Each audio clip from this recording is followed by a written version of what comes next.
Donc là, on va démarrer la deuxième technique du jour. Donc on va travailler sur la sphère Voie lactée. On part sur une base, voilà, moule en inox, de 16 cm de diamètre. On va couler de l'isomalt dedans pour faire un petit peu un effet loupe. Vous verrez après avec le travail sur la nougatine. Donc, petite astuce quand même pour éviter que ça colle avec les moules. On va mettre un tout petit peu de graisse pour que l'isomalt n'accroche pas au moule. Alors, c'est vraiment, vous voyez, un tout petit peu. Voilà. J'en mets vraiment pas beaucoup. C'est juste histoire de mettre une petite couche pour éviter que ça accroche. Après, on étale bien avec un sopalin. Voilà, il ne faut vraiment pas trop de graisse. Pourquoi? Parce que il ne faut pas oublier qu'on va venir coller la pièce montée dessus. Donc s'il y a trop de graisse, ça va empêcher l'adhérence du sucre, du caramel sur une pièce. Donc c'est pas ce qu'on veut non plus. Voilà, on veut juste une fine couche pour pouvoir éviter que la nougatine que l'isomalt colle à notre sphère. Parallèlement, donc j'ai lancé la cuisson de l'isomalt. Donc on va le cuire, on va le monter jusqu'à 180 degrés. Ça c'est important pour qu'il y ait quand même une bonne cuisson du sucre. Et ensuite, on va le verser dans notre moule. Il faut à peu près 50 g d'isomalt par demi-sphère pour avoir un bel effet loupe sur notre nougatine. Vous préparez à côté différentes poudres scintillantes. Ça, c'est à votre, c'est vous qui allez amener ce que vous avez envie. Moi, j'ai pris bleu, argent, or, rubis, et puis un petit peu aussi d'oxyde de titane. Vous verrez, ça apporte pas mal aussi de profondeur à notre sphère. Donc voilà, on attend que notre cher isomalt arrive à 80 degrés et ensuite on versera dans nos moules. Donc voilà, l'isomalt est arrivé à 180 degrés. Là aussi, petite astuce, on va laisser redescendre un petit peu l'isomalt en température jusqu'à 160 pour qu'il devienne un petit peu plus visqueux. Et donc on va le verser dans nos moules.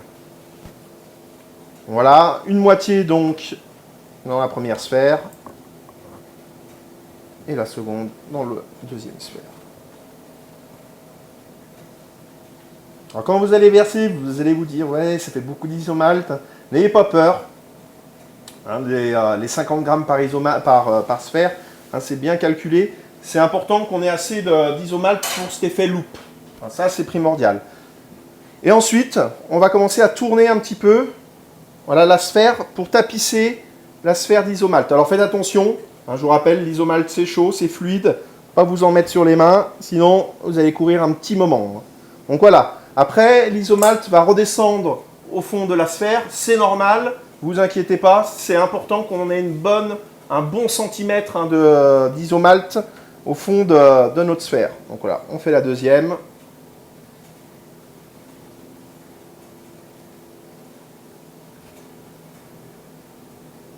Alors, on va bien partout. Alors ça n'a pas l'air, mais c'est chaud. Je serre les dents, mais c'est bien chaud. Donc vous voyez, à force, l'isomalt, il retombe au fond. On ne va pas essayer de plus en mettre sur les bords. On va laisser cette couche se former au fond.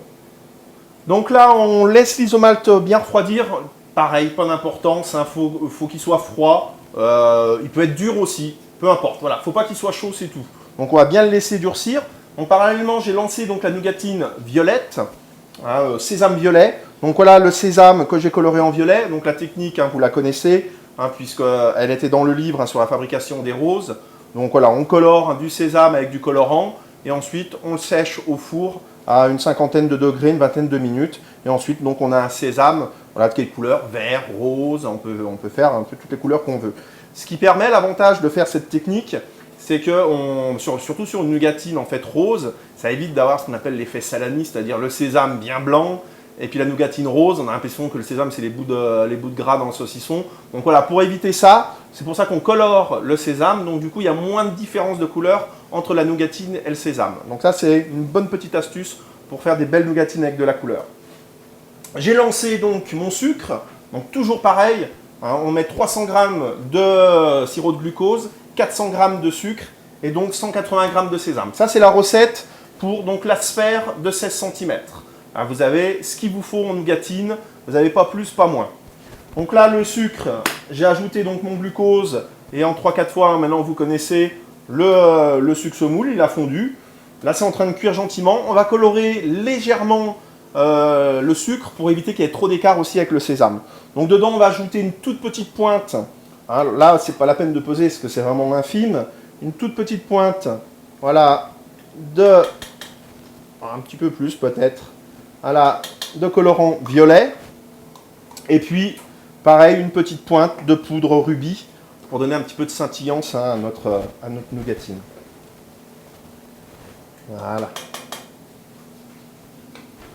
Ensuite, on mélange. Donc voilà, toujours cuisson thermomètre. On va toujours cuire donc notre nougatine vers 185 degrés pour voilà, toujours avoir ce petit goût de caramel. Ça, c'est important. Voilà, on mélange un tout petit peu et on laisse donc la cuisson monter en température. Donc voilà, 185 degrés. Donc là, pendant que la nougatine sésame violet est en train de cuire, on va ajouter donc nos poudres à l'intérieur des demi-sphères, donc sur l'isomalte. Peu importe les couleurs, là c'est à vous de faire parler votre imagination. Bon, il faut faire attention de ne pas trop non plus en mettre. Hein. Alors, il faut pas non plus que ça soit rangé, que ça soit régulier. Là, on fait, voilà, on fait saupoudrer comme ceci. Donc moi, je commence toujours par l'oxyde de titane. Voilà. Vous voyez, je fais tomber, je parsème en fait. Voilà. Ensuite, je prends donc la poudre bleue. Pareil. Voilà, j'en fais tomber un tout petit peu. Je fais toujours le tour de la sphère. Alors faites attention, une fois que vous avez mis vos poudres, ne bougez plus vos sphères, parce qu'après ça pourrait trop mélanger en fait les différentes poudres et ne plus avoir ce joli marbrage à la fin du démoulage. Donc voilà, la poudre, la rubis. Voilà, faites attention de ne pas trop non plus en mettre. Et la poudre or. Après, voilà, peu importe, vous pouvez mettre du vert, vous pouvez mettre de l'orange. Voilà, ça. Voilà. Donc vous voyez, je vais la bouger un tout petit peu. Pas de rangement régulier, des petits tas de poudre comme ça. Voilà, là on aura un joli effet de voie lactée. Voilà, la nougatine sésame arrive à 185 degrés. Donc on va pouvoir mélanger nos fruits secs.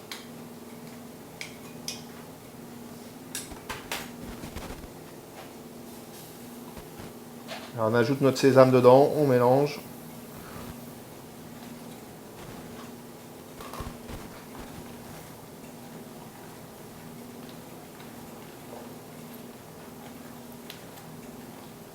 Il faut bien, pareil, bien remélanger, que tout le sésame soit bien intégré au reste du sucre.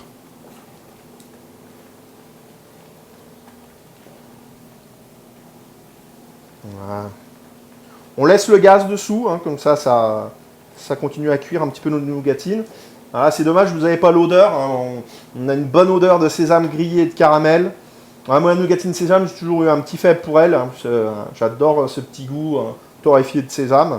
Bon, après, voilà, chacun sa petite nougatine préférée. Donc voilà, une fois que le sésame est bien intégré, donc vous voyez, on a une jolie couleur violette. Donc là, on va pouvoir la couler sur une feuille et puis la travailler un petit peu comme du sucre pour le refroidissement.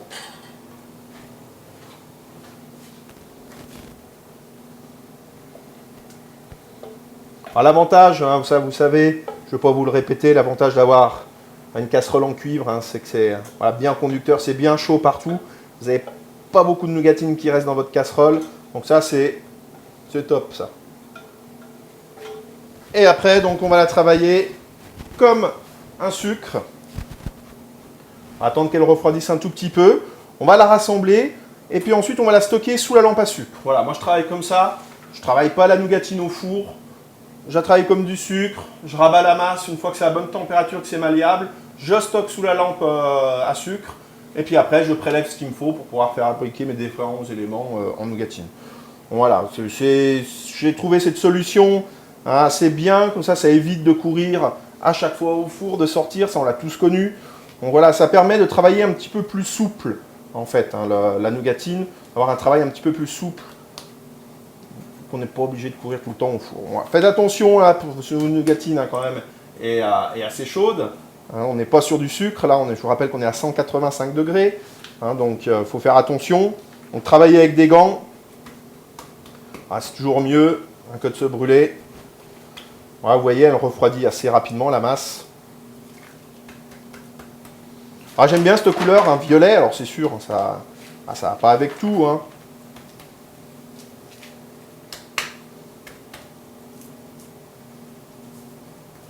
Et après, donc, on va pouvoir passer à la fabrication de nos sphères voie lactée. Donc là, pareil, la nougatine, elle n'attend pas. Une fois qu'elle a bonne texture, une fois qu'elle est bien malléable, on dresse directement dans nos sphères. Alors, attends qu'elle refroidisse gentiment.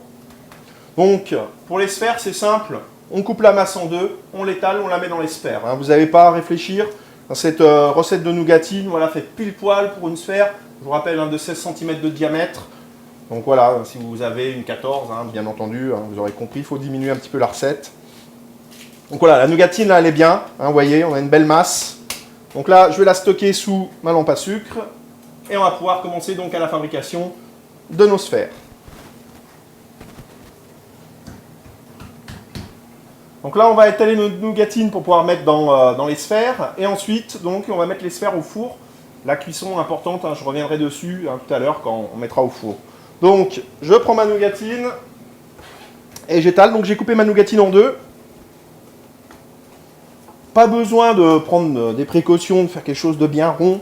Ça n'a pas d'importance. On étale un tout petit peu notre nougatine. Et ensuite, on vient la poser donc, dans notre moule. On fait attention de ne pas trop bouger notre nougatine pour ne pas trop mélanger les poudres. Ça, c'est important. Donc là, on met notre nougatine dedans. Donc voilà, il faut quand même un petit peu de nougatine. Vous pouvez faire plus fin si vous voulez. Mais n'oubliez pas, c'est ce qui va nous servir de base à notre pièce montée. Donc voilà, il faut quand même que ça soit relativement costaud. Mais on peut faire plus fin, il n'y a pas de problème. Et je vais étaler donc la deuxième partie.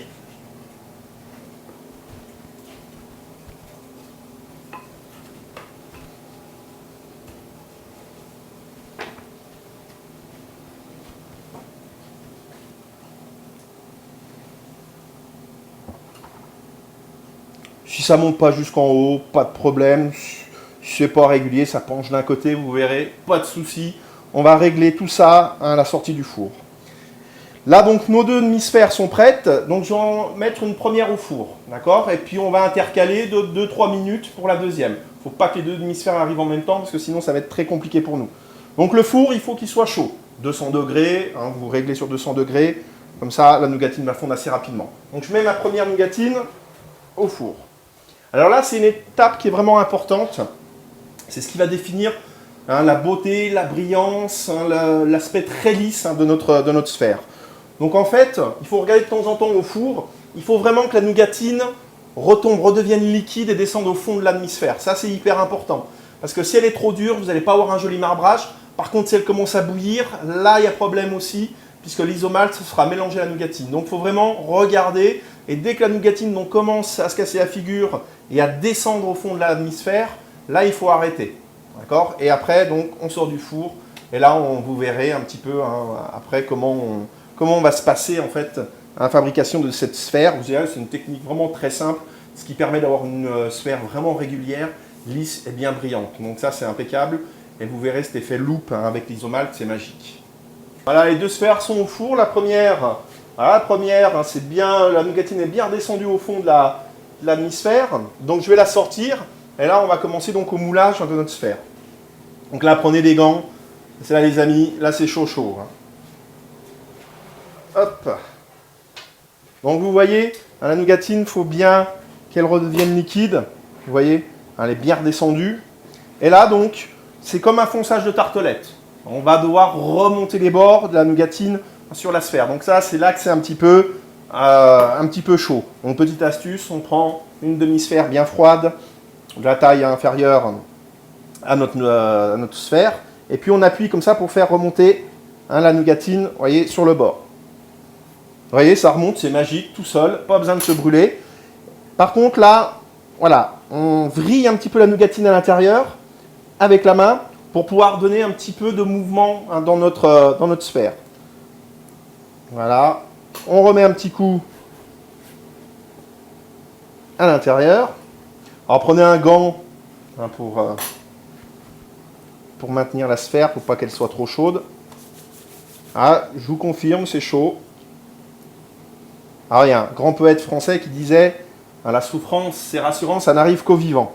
Je ne sais pas si vous aurez reconnu les paroles de Renaud dans la chanson 100 ans, mais voilà, c'est vrai que quand on se brûle, au moins, c'est rassurant, on est vivant. Voilà, c'est chaud pour le coup. Donc faites attention. Pas besoin de trop précipiter, la nougatine, c'est normal, avec l'inertie du moule, va toujours avoir tendance à redescendre. Donc là, on veille de temps en temps, on remonte les bords, sans trop travailler notre sphère pour pas que les couleurs se mélangent un petit peu trop. Et on regarde aussi, de temps en temps, on regarde la deuxième sphère au four. Voilà, pareil, elle va arriver gentiment aussi. Donc là, on est bien. Voilà, de temps en temps, n'hésitez pas à remettre un petit coup de sphère. Prévoyez toujours 2 sphères. Comme ça, au moins, il y en a une qui refroidit, pendant que l'autre, on est en train de travailler avec. Donc ça, c'est important. Comme ça évite, parce que ce qui peut arriver quand votre sphère est chaude, c'est qu'elle peut coller la nougatine, et là, vous n'arrivez plus à la démouler. Donc là, il faut faire attention. Voilà, on va laisser gentiment. Faut pas trop à travailler. Moi, j'ai toujours tendance, je suis toujours impatient. C'est un petit peu mon petit problème. Donc, toujours à vouloir essayer de toucher, en fait, ça sert à rien. Voilà, on la laisse reposer tranquillement. Juste de temps en temps, on revient la remouler, lui redonner de la forme. Et voilà, jusqu'à ce que la nougatine ne bouge plus. Voilà, la deuxième va arriver. Super, on est bon. Donc, on va la sortir du four aussi. Hop.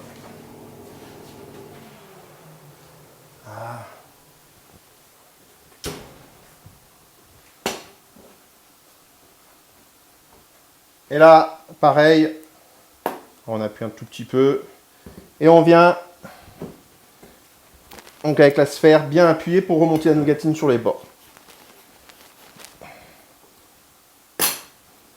Donc comme tout à l'heure, on vient vriller un petit peu à l'intérieur. Pour donner un petit peu de mouvement à notre sphère. Voilà. On la laisse reposer, on revient sur notre première. Là, ça commence à être un petit peu plus dur. On a la nougatine qui refroidit bien. Bon, c'est là qu'il ne faut pas perdre de temps, par contre. Là, il faut se faire un petit peu violence. Pas le choix, il faut y aller avec les mains. Alors, je vous rassure, ça me brûle aussi. Mais on serre les dents. Alors là, c'est important pour qu'on ait un beau rebord aussi de nougatine pour pouvoir ensuite les rassembler, les coller.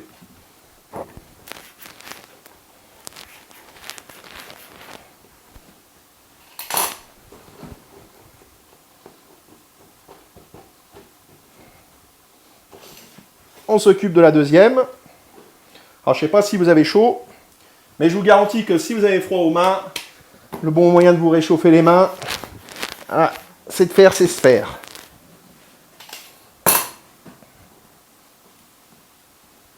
Voilà.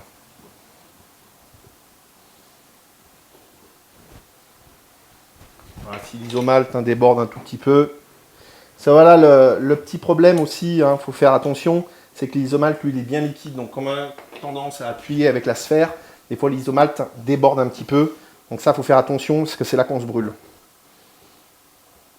Voilà la deuxième nougatine, la première. Elle ne bouge plus tellement. Donc voilà, dès que la nougatine bouge plus tellement, là pareil, petite astuce pour vraiment avoir quelque chose de bien plat, qu'on n'ait pas trop de travail après quand on rassemble nos sphères, c'est de la renverser, hop, sur une feuille, d'accord. On la décale un tout petit peu pour qu'il y ait du vide, pour que la chaleur puisse partir. Puis de temps en temps, on vient vérifier, ça faut faire attention, l'intérieur est encore chaud, donc des fois ça peut se décoller, donc là il faut faire attention. Donc de temps en temps, on vient vérifier. Voilà, et on retourne donc à notre seconde sphère.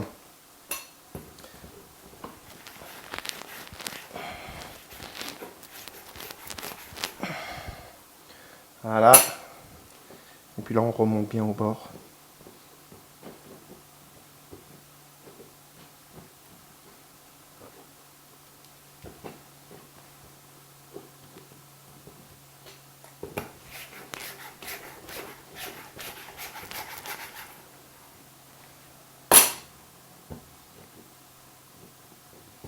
Voilà, nickel.